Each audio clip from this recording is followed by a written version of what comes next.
বাংলাদেশ ক্রিকেটে পঞ্চপাণ্ডবের দিন শেষ, তাই অনেকেই ভাবে বাংলাদেশ ক্রিকেট মানেই অভিজ্ঞতার অভাব। কিন্তু অবাক হবেন জেনে এশিয়া কাপে টাইগারদের এই স্কোয়াডের ম্যাচ খেলার অভিজ্ঞতা ভারত কিংবা পাকিস্তানের থেকেও বেশি। এবার আর সিনিয়র তারকার ছায়ায় নয়, নতুনদের হাত ধরেই গড়ে উঠছে বাংলাদেশ ক্রিকেটের ভবিষ্যৎ। প্রশ্ন একটাই, এই অভিজ্ঞতা কি সত্যি বদলে দিতে পারবে টাইগারদের ভাগ্য, নাকি আবারও হতাশা নিয়ে ফিরতে হবে? বাংলাদেশ ক্রিকেটের সোনালী অধ্যায় লিখেছিলেন পঞ্চপাণ্ডব মাশরাফি, সাকিব, মুশফিক, তামিম ও মাহমুদুল্লাহ। তাদের বিদায়ের পর অনেকেই ভেবেছিলেন টাইগার ক্রিকেটার অভিজ্ঞতার জোরে দাঁড়াতে পারবে না, কিন্তু এবারের এশিয়া কাপ সামনে এনে দিয়েছে সম্পূর্ণ ভিন্ন এক চিত্র।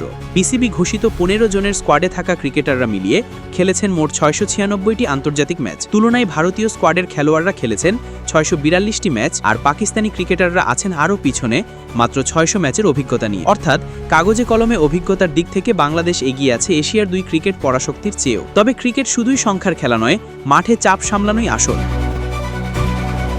ইতিহাস বলে অভিজ্ঞতা থাকলেও বাংলাদেশ দল বহুবার প্রত্যাশা পূরণে ব্যর্থ হয়েছে। তাই প্রশ্ন উঠছে, এই দল কি শুধু অভিজ্ঞতায় ভর করে টিকে থাকবে, নাকি সত্যি প্রতিযোগিতায় দাপট দেখাতে পারবে? এই এশিয়া কাপে টাইগারদের দলে নেই কোনো তথাকথিত সিনিয়র তারকা। প্রায় 1.5 দশক পর প্রথমবারের মতো কোনো বড় টুর্নামেন্টে বাংলাদেশ নামছে পুরোপুরি নতুন প্রজন্ম নিয়ে। সেই কারণে সমর্থকদের প্রত্যাশা খানিকটা হলেও কম থাকবে, কিন্তু সেটিই হতে পারে আসল শক্তি। কারণ অতিরিক্ত প্রত্যাশার চাপেই বারবার ভেঙে পড়েছে বাংলাদেশ দল। এবার চাপ কিছুটা কম, আর সেই জায়গাটাকেই কাজে লাগাতে পারে তরুণরা। নাইম, হৃদয়, তানজিদ কিংবা শরীফুলরা যদি নিজেদের সামর্থ্যে বিশ্বাস রাখে, তবে এই আসরতর হয়ে উঠতে পারে বাংলাদেশ ক্রিকেটের নতুন দিনের সূচনা। ভারত পাকিস্তান বরাবরই টুর্নামেন্টের হট ফেভারিট, কিন্তু তারুণ্য নির্ভর এই আসরে বাংলাদেশও পিছিয়ে নেই। অভিজ্ঞতা আর আত্মবিশ্বাস মিলিয়ে তৈরি হচ্ছে এক সম্ভাবনাময় দল, যারা চাইলে ইতিহাস গড়তে পারে।